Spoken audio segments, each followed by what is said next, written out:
So our next session is with Coach Lasso Lessons for Teamwork. You know, I don't know how many people have watched the Ted Lasso series. You know, I hadn't, and so I went ahead and looked it up, and what a lot of fun. It was a lot of fun and a lot of good lessons in there. And so I actually binged some sessions or some whatever. I think I got through the first season actually. So yeah, I binged a little bit, and but it was some great lessons and great life stories. So Paul Menig is going to come on up. Paul's going to be taking us and being a moderator. He's going to introduce our panelists. I really appreciated working with Paul this last really year and a half or so as he's gotten more involved with P&A. He brings a great value, brings a lot of experience, and I think the one lasting mark he left on me was in the Oktoberfest, a virtual Oktoberfest. I don't think it had that much fun on a virtual party with anybody else. He had great stories about being in Germany for Oktoberfest and his adventures and different things. And so I think you're going to enjoy today. And with that, why don't you tell us a little bit about business accelerants and then take it away.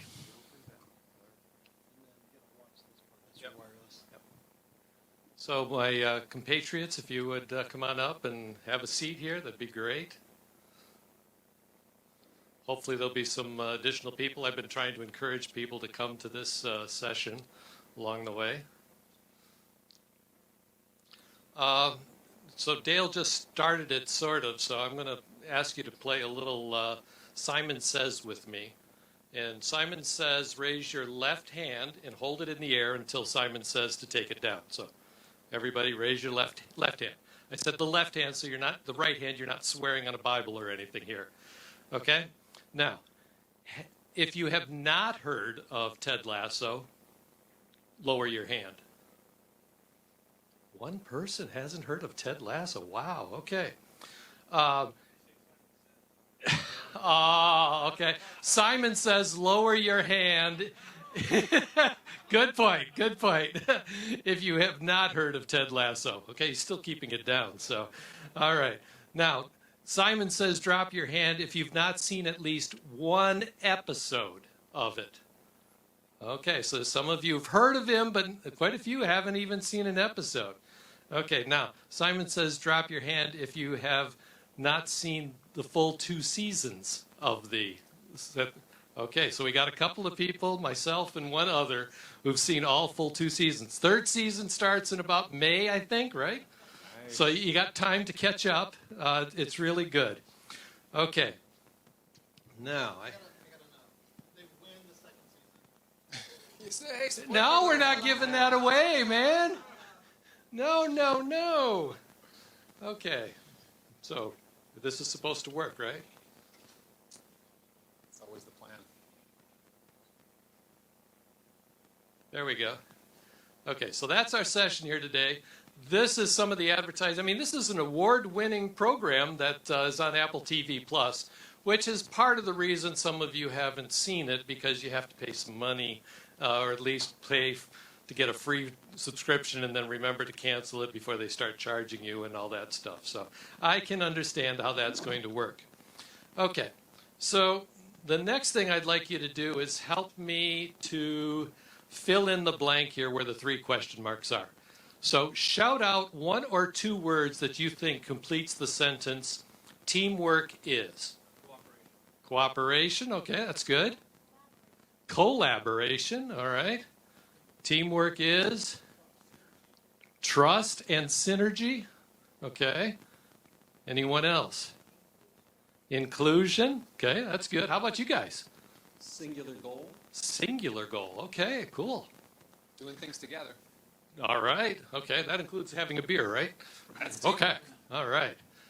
Okay. So I came up with an answer of my own, and that's that I think it's everywhere. Everywhere that we do things, everywhere where we're together. I could even argue effectively that what we're doing here today is creating a slight team for a very short period of time. If you think about it, where do you get the opportunity to do teamwork? And it starts with your family. I don't know about you, but we have a culture in our family. It's called, many. When we have dessert, it's always a big piece of pie. We would prefer to have dessert before the rest of the meal. Okay? That's part of it. We also always try hard to do things. School. We end up getting it in school, just learning the basics of getting in a line, working together with other students, not fighting with them. Like my 2-year-old granddaughter recently, we heard that she bopped somebody else on the head in Montessori school or daycare. You know, you got to train them not to do those things. We all joined clubs of some sort, particularly in school because we wanted to look good on our resumes. How many of you, left hand again, how many of you have been in a sports team somewhere in your career? In life, okay. I mean, that's where a lot of us really get the idea of teamwork is something that is important, and we learned from our first coaches what we think about teamwork. How many of you are volunteers in some organization right now? Yeah, okay, and many of them have boards, and that board is its own version of a team. I'm hoping a lot of you have friends, you know, that you get together with, and you have a connection with them that you do. And then what we just talked about, if you were here in the previous session or any of these SME sessions, it's a lot about teams at work and how you can effectively get people to work together to do the important things that you need.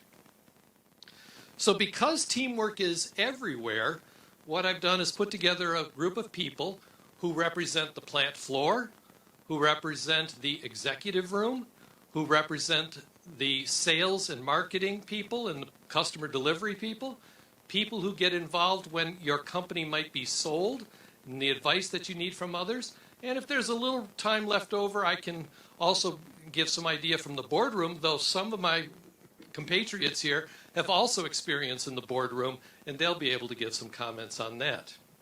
So Marty, who is second here, he helps business owners and their leadership teams get what they want from their business by implementing something called EOS, the Entrepreneur Operating System, and it's explained well in the book Traction by Gino Wackman. It's not a whole lot different than Hoshi Conran, is it? There's some of that similarity, huh? Yeah, quite a bit.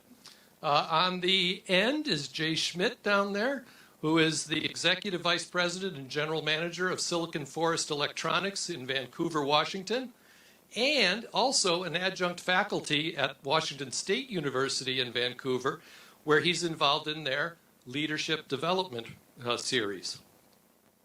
Paul Michaels, you might have seen him on the main stage doing some introductions not too long ago this morning.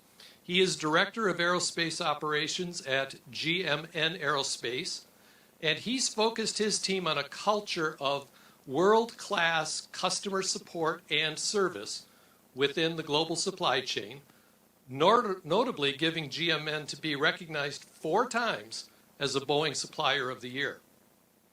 Here to my very left is Kelsey Heikoop, who was on the team that successfully sold something you've seen in this place many, many times, Pro CNC, which is then turned into Addion Systems, which has ProShop ERP, and you will see their nice orange signs a lot of places. They are a strong supporter of PNAA. And I'm Paul Menig. I'm a business accelerant, and I help owners and leaders of businesses, mostly privately held, to get more money out of their business and more time for their lives, mostly as a business coach or a board member for them.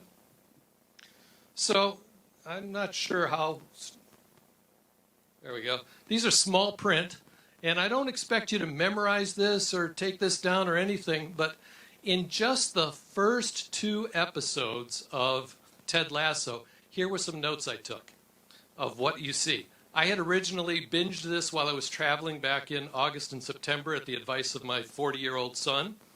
And then my wife asked if she could watch it, so I rewatched the first 2 episodes. And these were samples that I saw of where Coach Ted Lasso was using techniques that some of us have learned since childhood about how to create a team, keep a team motivated, doing the things that they're supposed to do, and doing them regularly. If this is all about soccer or football, in the proper terminology, and you think about sports, we all had drills that we had to do. standard work that had to be done in a standard way to help you prepare for the things that are going to come at you that are going to cause you to need to adapt. So we've got about 50 minutes total. I've got 5 of us total, so I'll give us each about 8 minutes to talk and interact a little bit, and then we'll give all of you some chance to ask some questions as well. So to begin, let's start with the plant floor. And Marty, what do you see with the work that you do with companies? A lot of it out on the factory floor with people, helping them develop these work boards and vision boards and things like the previous session did. What do you see about the challenges and what you see in Ted Lasso that jump out at you as to how to build teams on a plant floor? Well, the thing I thought of when I watched Ted and generally in what I do is, first of all, I work with the senior leadership team, so that is where it starts.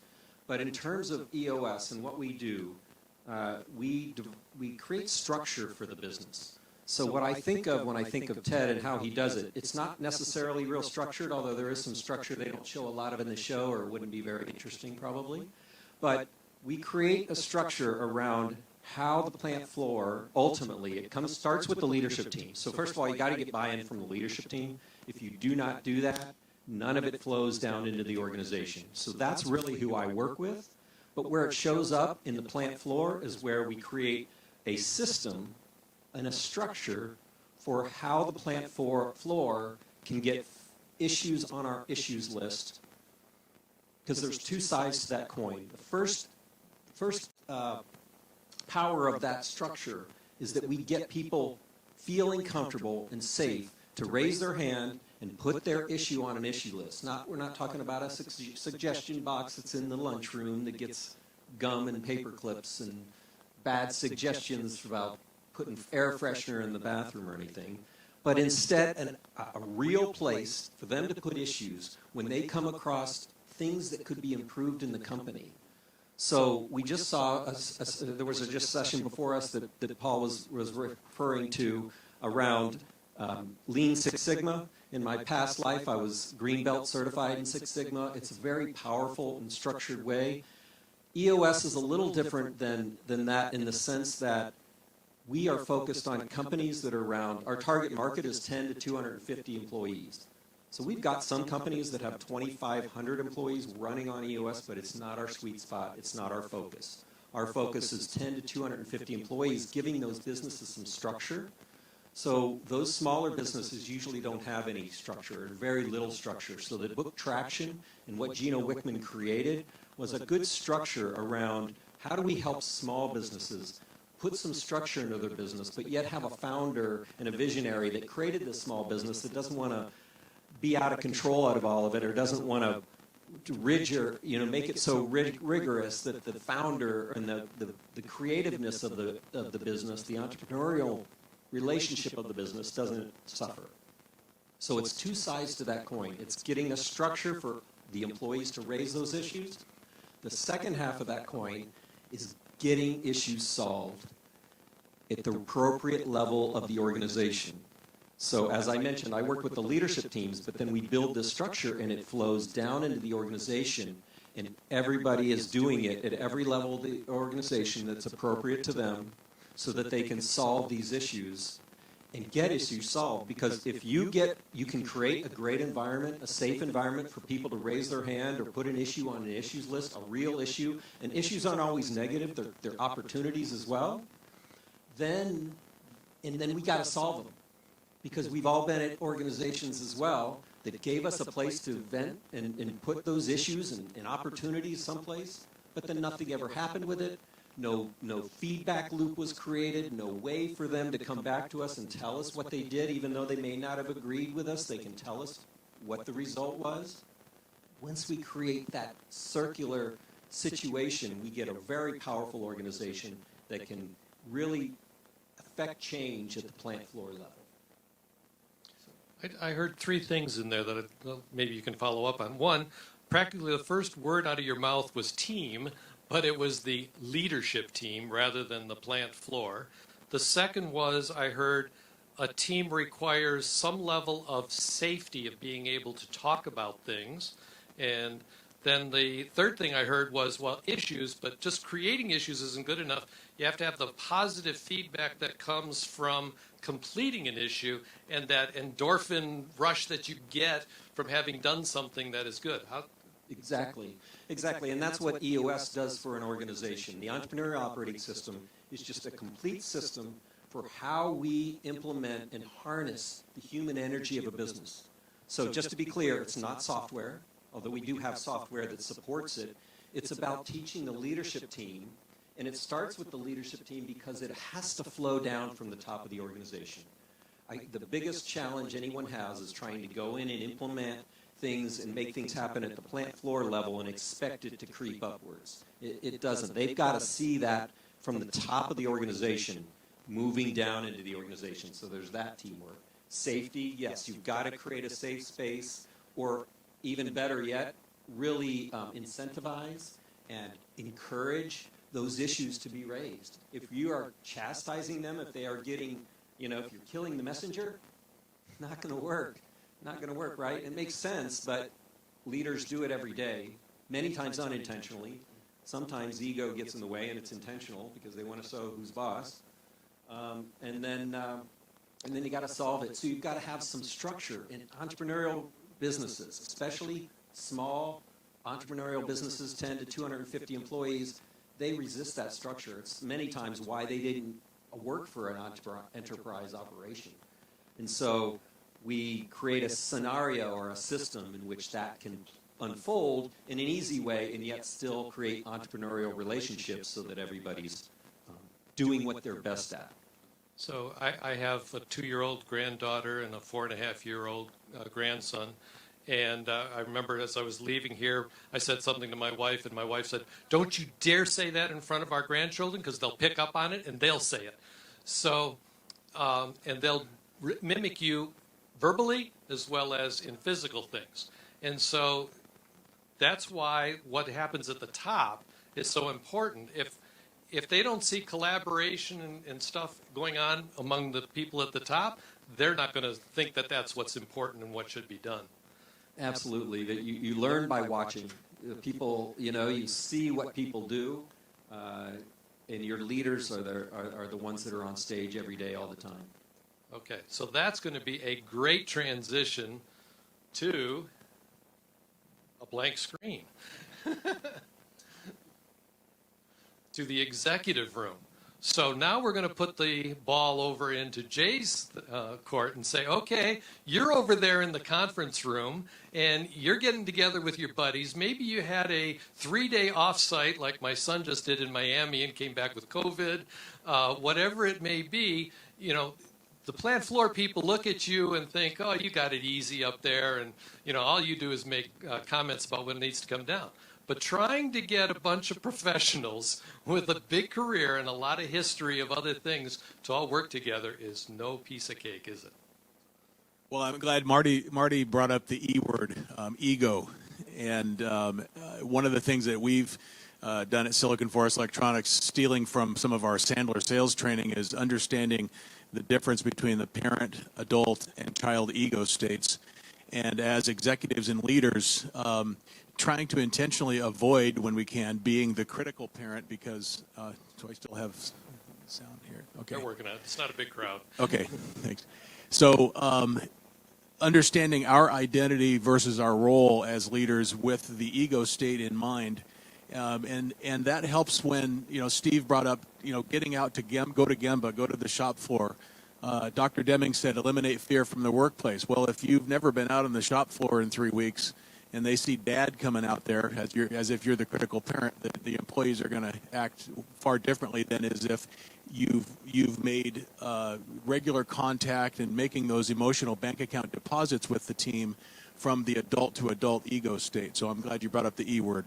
So, but that's one of the things that we've tried to focus on a lot. And being a music guy, rhythm and pace is important in terms of your face time with the team. Again, small quarter notes and half notes versus long gaps in the cycle. Okay, I like that mention of music there for a moment because I love jazz. And jazz is about people working together, and they have a very natural way of knowing, well, it's time for the drummer to do his thing alone, and we're supporting him. And other times it's the bass guy who knows that it's time to do something. And when you get into a boardroom or into the executive suite, you got the guy in charge of purchasing, you got the person in charge of HR, and they don't always see eye to eye about what should be the top 3 things we should be doing. And they may be looking to take over your job, so they're trying to position themselves. The whole idea of silos starts sometimes in that C room. How do you overcome that and get them to really work together and at times take a back seat to the drummer or the sax and let them be the one to take the lead for a while? I'm a big fan of the late, great Stephen Covey, and he said, begin with the end in mind. And so back to the Hoshin planning, making sure that you get together in that strategic planning and all vetting out what game are we playing and what are we going to go do and how are we going to do it, and getting agreement early and not have assumed goals, have targeted goals. And if you're going to have all the arguments, have those all up front. Have those, in an adult to adult manner. Have those up front, and then now we've got a song sheet by which all of the musicians can play on, and be a part of that process. What do you do for compensation incentives in the C room in order to encourage the people to do the right things? I have to say that we have not been big on variable or bonus compensation.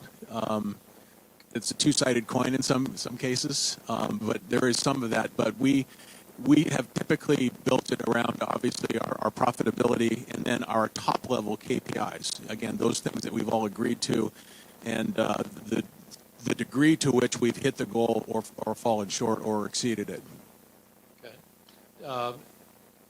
With the KPIs that you've all agreed to, have you had any experience with doing profit sharing with the entire company based on meeting some things? So if you make an extra $100,000 in profit, that gets distributed out in some fashion.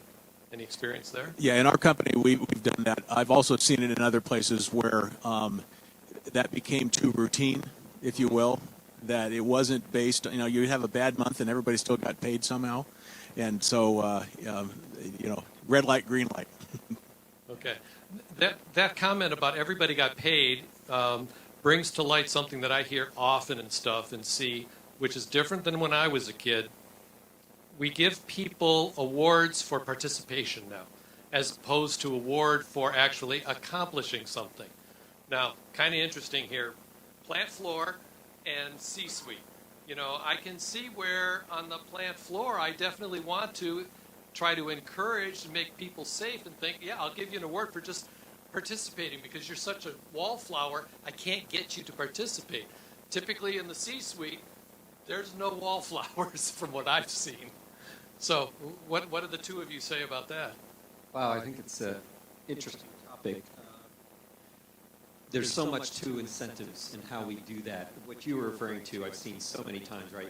Any incentive program over a couple-year period, they'll figure out how to work it. So EOS in general is not about, in structure, with the structure we implement, is generally not about financial incentive. It's about fulfillment. It's about happiness, which comes from control. Comes from making a difference, making progress towards a goal. It comes to the number and depth of relationships and how you interact with each other, and it's being a part of something larger than yourself. Those 4 things go together really strong to make a difference for the people that are involved in the organization, much more, in my opinion, than pay. You've got to pay. We all know that. There's a certain level of pay that they need to be at for their level, and we got to figure out the pay structures and keep them incentivized. But generally, our approach is we want to keep them engaged in the organization and moving forward. Yeah, I think that's spot on. And I remember my psychology classes talked about hygiene factors, and pay is really more of a hygiene, or we would rather see pay more of a hygiene factor and have those things like being involved, being a part of a team, being able to be a contributor as the drivers. One of the things that is typically important in building a team is the people getting to know each other. And in Ted Lasso, you see some places where he has them actually talk about something personal. You know, the classic breaker of, well, tell me something that other people in the room don't know. And so have you seen that with your psychology training, with your leadership training and stuff you do, some examples where that's been used? Yeah, and in the leadership training, we intentionally, try to break through and understand the individual, and you invest a lot of time in each of the people on your team. What's unique about them that you can lean on, and especially when you get in times of stress or to draw on.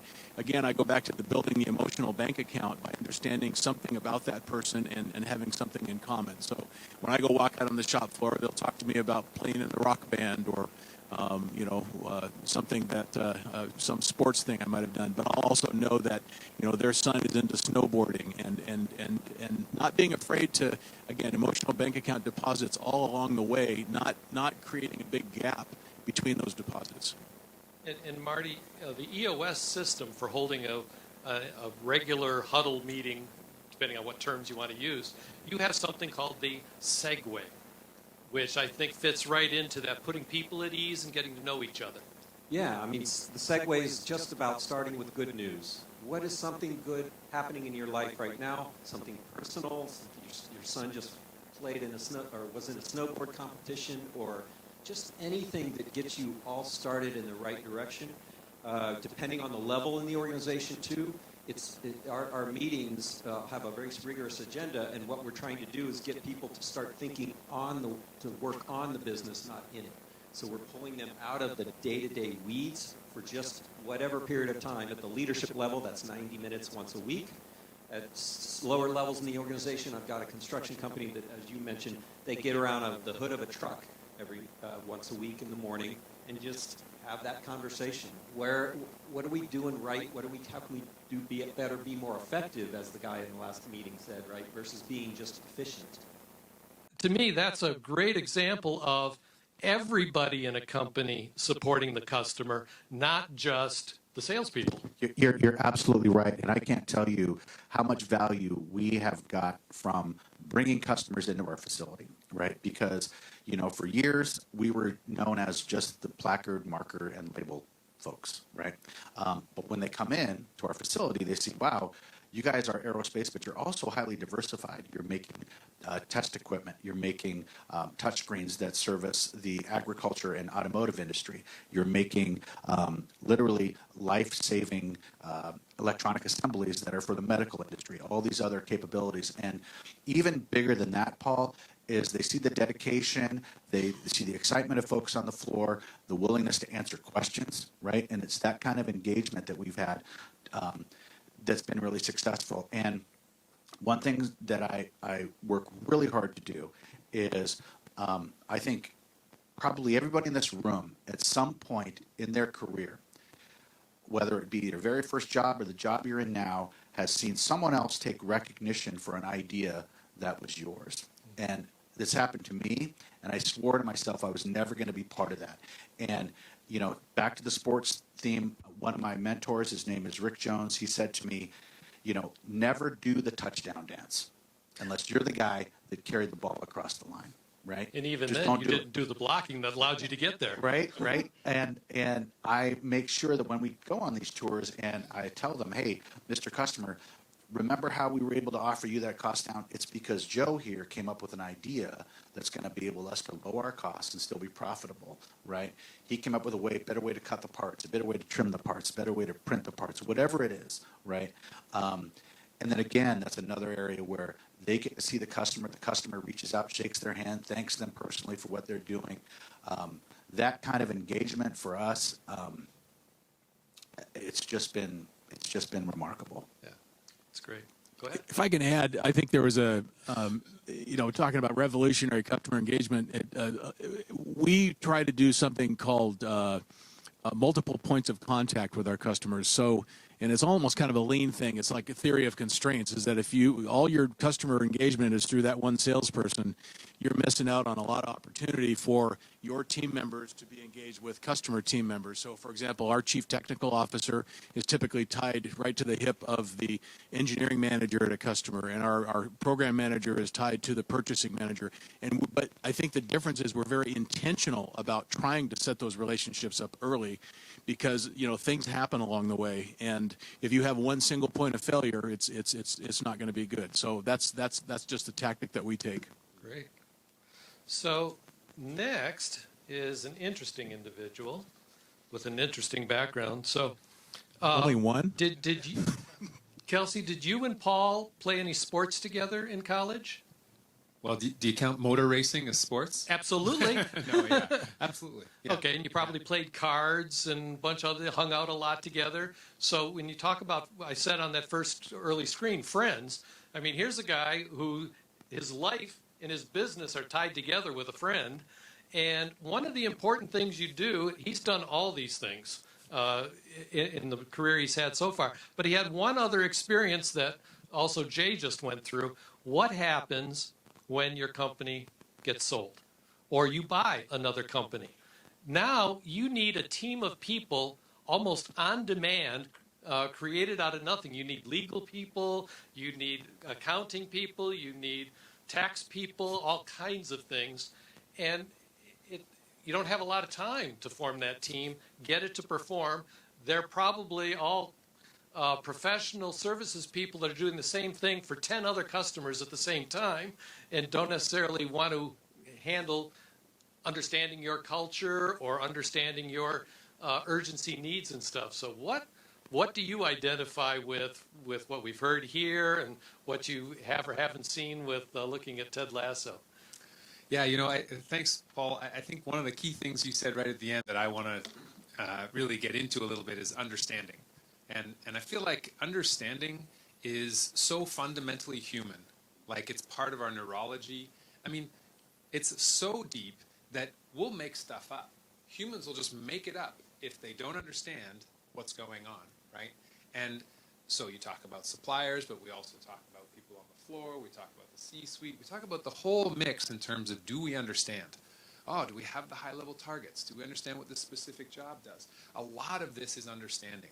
I mean, I was talking with a client just the other day, and they were talking about working with amputees, and that your brain thinks that there's something going on with your hand, like maybe it's tensed, but there's no hand there. And the understanding is your brain is trying to make sense of what's going on. They do therapy for that. They actually have it where you put your hand in a mirror, and with that, your brain sees the hand that isn't there relaxing or doing something. And now the understanding of your brain has changed. And I give you that example because when we talk about understanding across organizations, throughout all of the different levels, and then as it comes to and pertains to suppliers, it comes to exit planning. And exit is a thing that we say like, hey, there's the exit, right? It's like, oh, it's not quite like that. This is actually change management. Well, you walked right? through that Big door change and right into another one. Yeah, So. yeah, right. But also you left that with a whole bunch of other people still, right? Most exit planning involves leaving your team if you're the business owner, or if you're changing hands to another organization. There are some elements of that are really just about change management. Yes, somebody is leaving. Yes, there is a change, a big change in some cases. Now, I don't know, your experience might be that the change wasn't huge to start with. It was like gradual, or maybe they wanted the changes that you had. That was certainly the experience that happened for us at ProCNC. It was one of those things where part of the reason that this particular company wanted to acquire us is they wanted a lot of what we were doing and bring that change to the rest of their organization as well. That was really important. So through that process and through the idea of change management, I want to get to, do we understand? And the understanding piece is across many, many levels, but even just at the basic level, do I understand what my role is in the organization? So we talk about the C-suite, we talk about the shop floor, and we say, what am I doing? What is my purpose personally? Because I'm going to make it up if you don't actually have it clear what it is. And so I feel like most small businesses, they have one person who thinks they understand what everybody should be doing. And the reality is They don't really even understand what they should be doing. And that's where EOS starts to come in and say, well, do you understand? Are we talking about that? And so this is when a lot of these processes, and especially for smaller organizations, start to turn into something that they can use as they travel through their entire trajectory as an organization, all the way through to exit. So, exit planning, when does that start? Well, hopefully it started the day you started the company. But I don't think that's what actually happened. But it's not too late. It doesn't matter where you are in your journey. You may be 20 years from exit. But now is the time to start doing the things that will be great when you get there, right? And everybody's got an exit plan, whether they know it or not, right? Either vertical or horizontal. Yeah, or the horizontal exit plan. Oof. Well, maybe it's the plan. I'm going to die running this company, right? Like, that's for sure a thing. And that's okay. But let's plan it a little bit, right? So, getting back to that piece of understanding, plan your death a little bit. But, all of the things that I think everybody's talked about so far are so fundamentally important. And I realize and I hear from you how much successes you've seen and how often it can work, or at least for your experience, how much it is working. And I want to also recognize that there's a lot of people who aren't there yet in small organizations all over the world. And that's because although some of these things fundamentally are simple, right? It's like, hey, how about kindness? It's like not a hard concept. Right? We're like, hey, let's be kind of good to this person. I mean, you even work with this person. Let's be kind. How hard is that? How many people are parents, right? You always want to be kind to your kids. Do you pull it off 100% of the time? I can tell you, I may have missed once or twice, right? So these things, although simple, are very difficult, right? So don't confuse simple with easy, right? These are things, all of these processes, all of these systems, all the way through to your exit plan. You're dealing with all of these different players. I'll give you an example of a story on the exit side. It came to the point where it was the right time to bring in a bunch of the top-level managers in the company and say, hey, look, this is what's happening. We're moving in this direction to actually sell the company to, another player. And there was a lot of emotions in the room. And not just that day, the next day and the next day. And interestingly enough, one of the emotions is, geez, I better find a new job. And I was like, oh, that's interesting. You lead this organization and you know that where we're going is somewhere where they want our expertise. But your first thing is, better find a new job. It's like, hey, let's understand. Let's find a way to say, well, first off, let's think about what's about to happen and that the value in what we might be offering to another company is you and the rest of the team. They're not buying our machines. They're not buying the lease we have on the building. They're buying your expertise as part of understanding that. So, back to exit planning. It's definitely difficult. But actually, with a lot of the processes we've talked about so far, and a lot of the things you might do in advance to help you understand what's happening, it is possible. And it's definitely something you should be thinking about as you make your strategies, as you build your organization, as you empower your people, as you work with your customers. And I don't mean think about it like, gosh, can I sell it tomorrow? Would that be a good idea? Not like that. Think about it as this is a value that you're bringing to your clients, to your staff, and to yourself. And yeah, let's see if we can build that value. And that would be the idea of maybe an acquisition down the line or a transition plan. What if your, family member or someone else on your team is going to be taking over the company you have? It's important to understand that value is what's really going to be mattering once you're there, right? Anyway, that's I think enough on exit planning. Well, I'm going to come back to that in a minute. So in the boardroom, one of the things that I see that I want to talk about is too many times the boardroom is filled with former CEOs of other companies. So you take these people who are naturally top dog, I'm in control, I say they do kind of approach, and you put them around a table and you expect them to work together and provide you advice. You need to think more carefully about how you structure a board and what you need. And, there's similar to the plant floor and having a skills and capabilities matrix, That's the same thing that they're doing in the boardrooms now as well. Okay, if I'm a startup, I need somebody with sales and connections. But if I'm going to do an exit in 3 years, I maybe need somebody who's more for tax planning to be on my board now. If I have to do investment for electric airplanes, well, maybe then I need a CTO on my board right now to help guide me, somebody who works at a drone company, not my direct stuff, that can give me some advice about where I need to be taking the business as it goes. And we started out with feeling safe and stuff, and the word that came to my mind was trust. I think I might have heard it once here, but somehow you have to develop trust with the people that you're working with, and that takes time.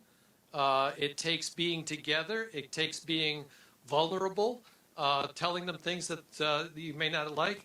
And I'd like to come back to something you said, because what I heard was, to some extent, sometimes people have to grieve. If somebody moves on, the team has to grieve about the loss of that person. If the person themselves is the one leaving, I heard you say they miss being on that team. And I don't know about all of you, but I remember the times I was on high-performing teams. Those were the highlights of my career along the way. Now, your comment about the hand and the mirror and trying to reconnect and stuff. In teaming, with what you see, where do you see grief in terms of team members coming on or going off, or even worse, on the plant floor having an accident that you have to report to OSHA? I mean, for me, the trust piece you just talked about and how that relates to team is profoundly important. In fact, our senior leadership team just went through a 12-week course on how to structure trust in a meaningful way that's authentic and that develops trust more than the sort of black box philosophy, which is like, well, do you trust someone or not? It's so not a black and white answer, right? Trust is so deep, and it should be much more nuanced and well understood by people, that trust is an entire labyrinth, or if you like a better term, ecosystem of all the give and take pieces. And so when you talk about, what does that do for an organization? How does that help build safety when we talk about people feeling safe? Trust is a profound element of that.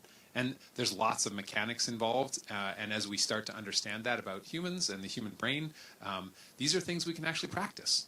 And not practice being like, oh, what do I need to do to make it so people trust me more?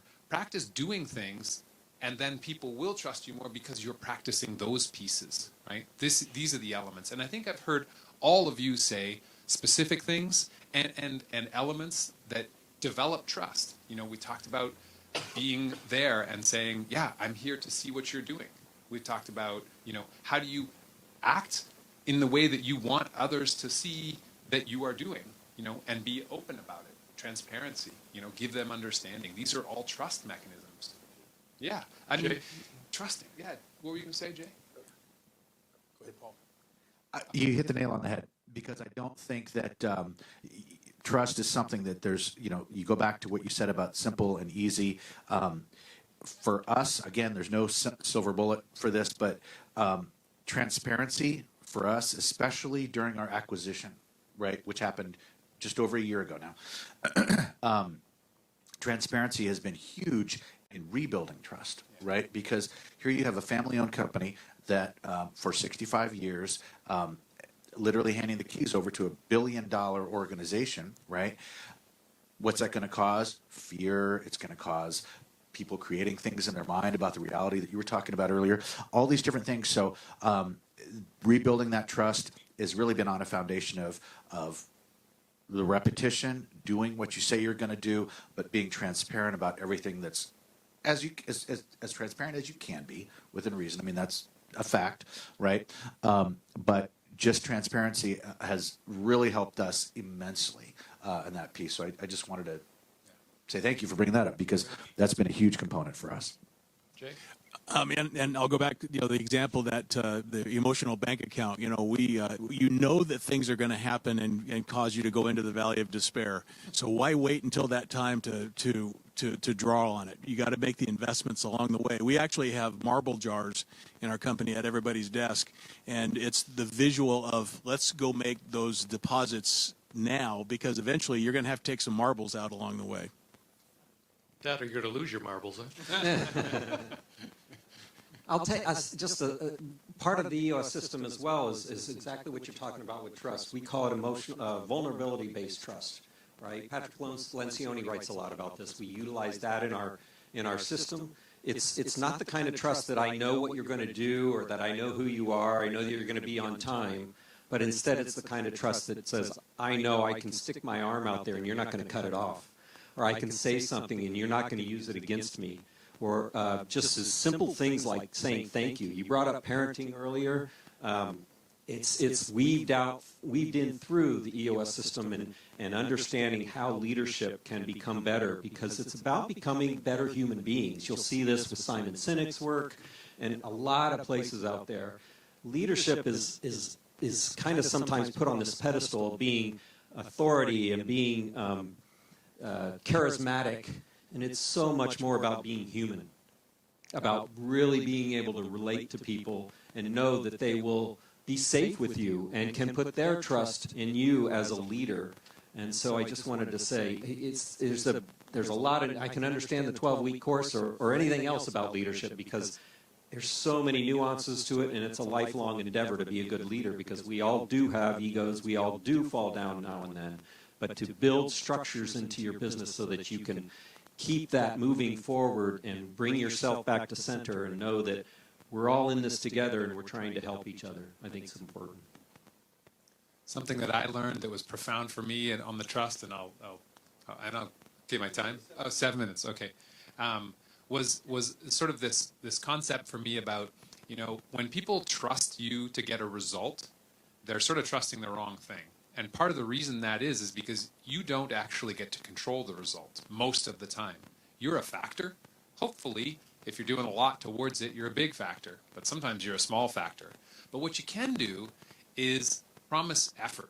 What am I going to put into this, right? And if people can trust you to follow through on your commitments of effort, the result is the best you could have got out of that. And the example I'll give for the shop floor side is, we had this end-on system at ProCNC. As soon as something went wrong and the person working on it was like, gosh, I feel like I need a little more expertise here. They'd raise the flag, and somebody, like a lead or somebody who's got some more expertise, comes over and says, hey, what's going on? How can I help you?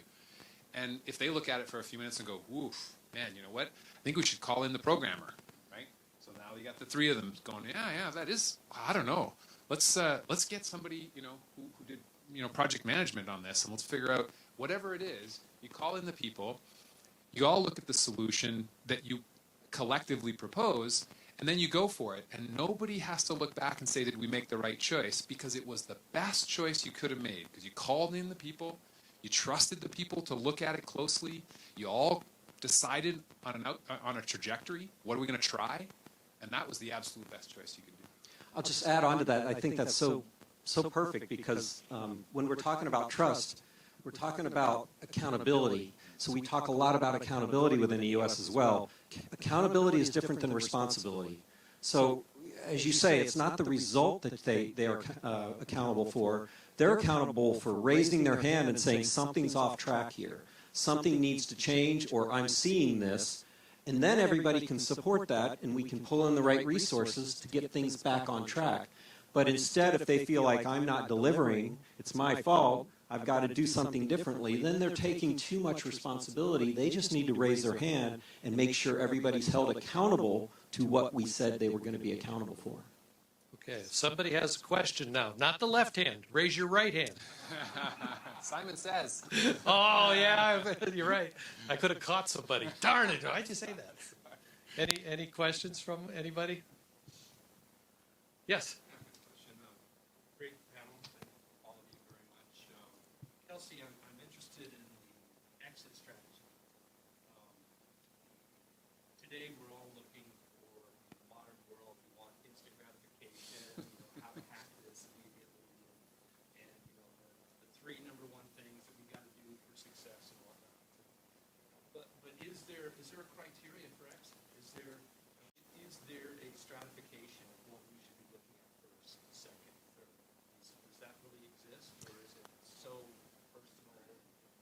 Well, I think I'll start with a little piece that's slightly back from there on the decision-making process, of like, why are you exiting, right? And I think that dictates it more than what is the first thing you should do.